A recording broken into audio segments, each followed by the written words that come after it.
বাইতুল শরফ হচ্ছে একটি ব্যতিক্রমধর্মী দরবার। পৃথিবীতে বাংলাদেশে এমন নজির নাই যে এক দরবার আরেক দরবারে গিয়ে বান্ডিল বান্ডিল টাকা দিয়ে সাহায্য করে, এরকম দরবার নাই। কিন্তু বাইতুল শরফ, রাহাবারে বাইতুল শরফ, তার আব্বাজান বাংলাদেশের বিভিন্ন প্রতিষ্ঠানে যাই, টাকা নেয় না, বিশাল অঙ্কের টাকা দিয়ে আসে। কালকেও হুজুর গিয়ে আগামীকাল সুন্নতি হাকিমিয়া মাদ্রাসার বার্ষিক সভা, সেখানে আমাদের রাহাবারে বাইতুল শরফ যাবেন, আমরা অনেকেই যাব।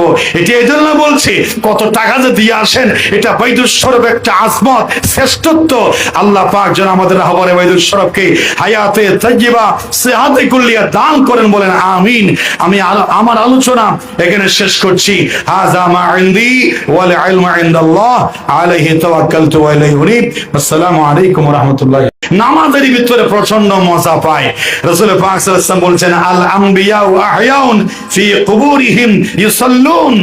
আম্বিয়া কেরাম নামাজ সওয়াবের জন্য নয়, ওরা নামাজে মজা পায়, টেস্ট পায়, এজন্য নামাজ পড়ে। সেই মজা কবরে গেলেও তারা নিতে চায়, এজন্য কবরেও তারা নামাজ পড়ে। ওরা হচ্ছে নৈকট্য প্রাপ্ত বান্দা। আম্বিয়া কেরামের নামাজ, সাহাবায়ে কেরাম এভাবে উচ্চ স্তরে পৌঁছে গিয়েছিলেন, নৈকট্য প্রাপ্ত মুসল্লি হয়ে গিয়েছিলেন। প্রিয় হাজী